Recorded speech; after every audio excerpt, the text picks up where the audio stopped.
So let me ask you a question. Is your digital money really yours? It seems like it should be a simple question, right? But the answer is getting, well, incredibly complicated. As governments all over the world rewrite the rules, that line between what's yours and what they control is getting blurrier by the day. So let's really break down what's going on here. Okay, so here's the plan for this explainer. First up, we're going to look at the massive crackdown on citizens' bank accounts that's happening as we speak. Then, we'll peel back the curtain on the super sophisticated criminal networks that governments claim are the reason for all this. And finally, we'll get to the heart of it, the big trade-off between our security and our financial freedom, and what it all actually means for you. All right, let's kick things off with the big picture. Because, and this is super important, what we're witnessing isn't just a few random incidents here and there. No, this is a massive, coordinated, global power shift over who actually gets to control digital money. And this isn't some abstract thing happening in government buildings. This is hitting home, and it's hitting hard, with a direct and often sudden impact on millions of regular people, just like you and me, all across the globe. Let's start with a number that's just staggering. 86 million.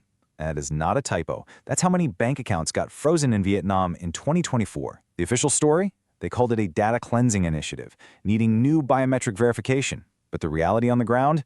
It was a massive, massive disruption for millions of people who were suddenly locked out of their own money. And look, this wasn't a one-off thing, not even close. Just next door in Thailand, another 3 million accounts were frozen. This time, the government said it was all about curbing fraud, so they made everyone link their bank accounts to their registered SIM cards. You start to see the pattern here, right? A real tightening of the screws. Now, let's zoom out, because this is where it gets really eye-opening. You've got Vietnam with its biometric rules, Thailand with the SIM card mandates. Then you look over at the UAE, and they're pushing hard for a 90% cashless society using a digital currency that is, well, completely traceable. And right here in the US, there's the Genius Act, which is all about controlling stablecoins. The tactics are different for sure, but the end goal? It sure looks like the same thing, way more centralized oversight. And don't think for a second, this is just some theory on a piece of paper. It's happening. That Genius Act in the US literally gives companies that issue stablecoins the power to freeze or even just seize your assets. And the big players, like Tether, they've already used that power to freeze billions of dollars, often working hand in glove with government directives. So you gotta ask why? Why this sudden worldwide push for control? Well, according to governments, they're fighting a new kind of enemy, one that's global, totally digital, and scarily sophisticated. So let's meet the so-called villains of our story. Yeah, this right here is the new face of financial crime. Forget the image of some guy in a ski mask. We're talking about the masterminds of huge international syndicates. These guys operate more like Silicon Valley CEOs than old-school mob bosses. And they are the official reason, or maybe the perfect excuse, for this whole global crackdown. And the amount of money we're talking about is just mind-blowing. One single network that got taken down in Dubai, they had laundered over $200 million. $200 million. And this wasn't some local crew. This was a global enterprise with tentacles reaching from China all the way across Southeast Asia and into Europe and even Africa. And how they do it? Man, it's like something out of a movie. They use these incredibly complex methods. They've got tools called crypto mixers that basically throw digital money into a blender to hide where it came from. They set up these huge webs of fake shell companies, wash the money through things like luxury cars and watches, and they even use old-fashioned couriers with suitcases full of cash. Every single step is designed to make dirty money look sparkling clean. So here's what you really need to get. These are not clumsy amateur operations. They are built just like a modern tech company. Think about it. They're modular, so they're broken into little pieces, and no one person knows the entire plan. They're using AI-driven tactics and exploiting the exact same digital platforms that you and I use every single day. This makes them an absolute nightmare for law enforcement to track down. Okay, so this is where it all comes together. This is the heart of the matter. This big fight against these shadow networks, it's forcing a really tough conversation for all of us.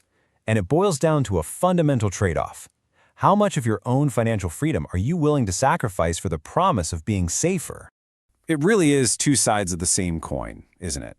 On one hand, you have the push for security. I mean, who doesn't want to fight fraud and take down criminal networks? That all sounds pretty good. But then you flip the point over. And what's the price we pay? A serious loss of privacy, way more centralized control, and the very real possibility that you could be locked out of your own money. So you see the setup, right? You have these incredibly sophisticated criminal syndicates on one side, and the government's massive crackdown on the other. What seems pretty clear is that these criminals are being used as the perfect justification to accelerate the push for total government oversight of our digital finances. Things are changing, and they are changing fast. So the big question now is, what do we do about it? How do you even begin to navigate this brand new financial world, and what's coming down the pike next? So, what are the experts saying? How can regular people handle this? Well, the word that keeps coming up in our sources is diversification. It's about not putting all your eggs in one basket. They're talking about spreading assets across different countries, maybe looking at fintech companies that could actually do well in this new environment, and even going old school with things like gold and silver. It's all about managing that risk.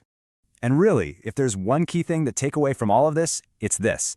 The ground is literally shifting beneath our feet when it comes to money. The sources we've looked at suggest the most effective response isn't to resist it or be afraid of it, but to understand it, adapt to it, and make a smart plan for whatever comes next.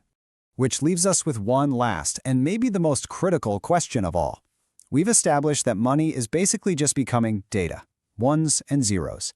And right now, there's a huge battle raging over who gets to control that data. So as we head into this new future, the question we all have to ask ourselves is, who do we actually trust to write the rules?